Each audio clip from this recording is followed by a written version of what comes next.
Hey guys, I'm back again. Sorry it's been a little bit since I've been out here. I'm out here today in the Nike Adapt Auto Maxes. These shoes originally released in 2020 and were around 400 bucks. Saw something on them that they used to be like 500. I paid nowhere close to that. Back in August of 2024, Nike discontinued the support, the app support that gave some functionality to the shoes.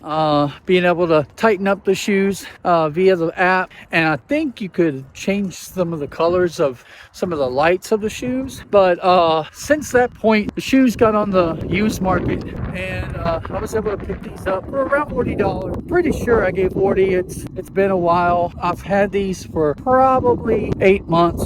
The shoes still function great as far as their self-lacing feature, and if you didn't know, that's what these shoes were all about.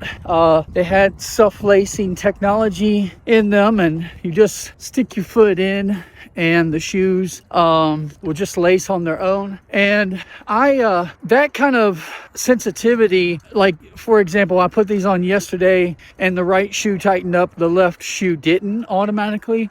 And then this morning put them on again and the left shoe tightened up automatically and the right one didn't until I walked around in them for, I don't know, it was like 30 seconds to a minute. But I'll be the first to tell you that it's just a gimmick. The shoes they're kind of goofy looking. Let's take a look. So there they are on feet, and they've got this really big heel counter in the back, and they just end up looking a little goofy. They're made to be taller than your average shoe because they have to fit that lace tightening mechanism in there and the battery and everything in there. So I think Nike did an exceptional job of making the shoe and embedding that technology in. They probably did as good of a job as you could ever do, but it's still, the end result is a little gimmicky. You don't really need it, but the cool factor of the shoes tightening themselves, it's a little undeniable. It's definitely a pair of shoes that no matter how they felt, they're definitely staying in the collection simply because of the technology embedded within the shoe. And I'm the type of guy that even when that battery goes bad, I will probably take the shoe apart and put the shoe back together. I have no problem doing something like that. You basically set them on a platform charger, but it's a really big panel that you set them on.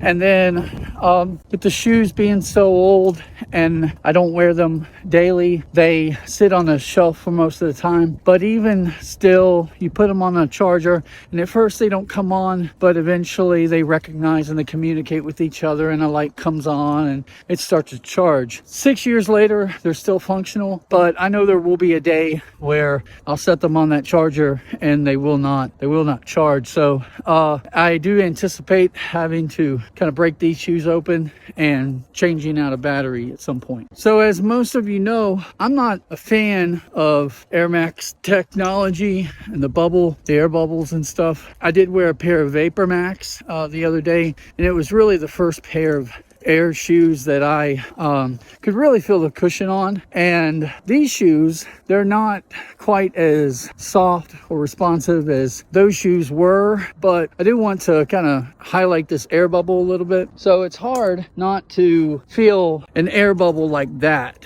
It's pretty big. So when you're walking, these, because there is a that back heel counter is so rigid, it's kind of stifling any sort of response you're getting from the air bubble.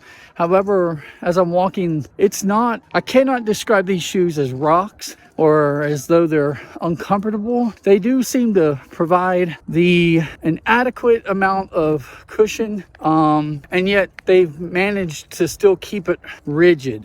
So just an update on my weight loss journey. Well, it's a journey, ups and downs, and over the last 3 days or so, it's been a lot of downs, and it's of my own doing. I have no one to blame other than myself.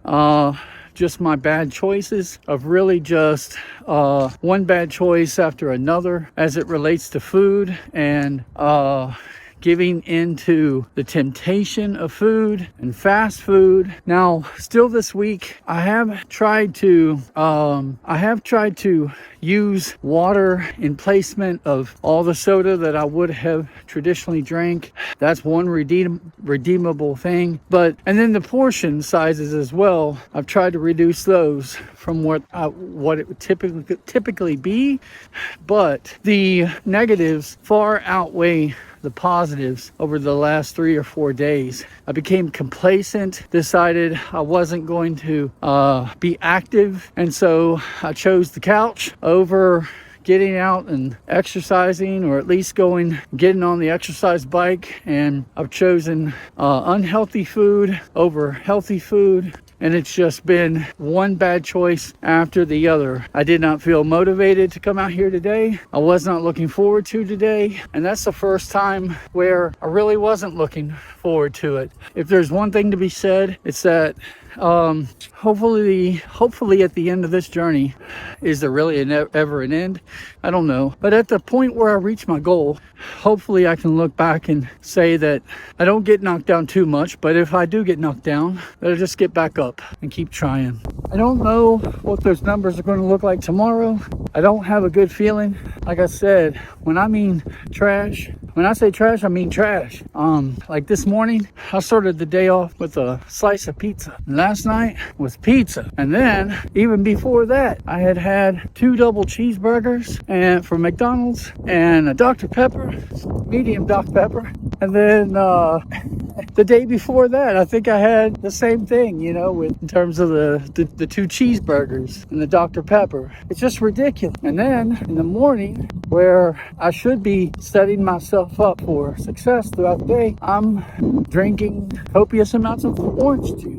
That's not going to be doing me any good. And I had a moment yesterday where I was coming back from the store and I had got healthy food in the cart and everything, and I'm driving home and I'm passing a McDonald's, and just because of habit, I drove into the lot and I sat there and I contemplated this choice I was going to make. And I sat there for probably a minute and a half, 2 minutes, wrestling with this, and I gave in. So it's like, I don't know, man. I'm not blaming the corporations, even though they obviously have massive amounts of money that they've spent towards research in order to hook us in like fish. And there I am, just on the hook, and I take it. It's kind of frustrating, but at the same time, damn, those burgers taste good. I have to learn to be stronger and not to give in to those impulses and make a change. So I'm 25 minutes into the walk, and the shoes still feel really good. The left foot, I do notice a little bit of the heel pain that I typically have, but I can tell the shoes aren't really doing anything to aggravate it, so that's good. And there was a difference in terms of the balance of the tension on each shoe. Remember, it's just mechanical tension, and it's automatic. So fortunately on the shoes, the buttons that are provided there, if you push the one that's furthest away from you while on your feet, it will tighten the shoe up incrementally, and it's just automatic. So you just press a button and it offers a little bit more tightness and took away the heel slip. One thing I mentioned in one of the previous videos is that I was using AI to help coach me along through the help of just ChatGPT. And each night I would report what I had ate, any sort of data that I'd collected, and it would essentially give me feedback, give me a grade. And right around the time that I took the dip in terms of participation and all of that coincided with me not checking in with it to get that feedback. So I was just kind of hiding away from accountability, is the truth. I think that's just a really bad thing about human nature and myself, is just sometimes hiding away from accountability.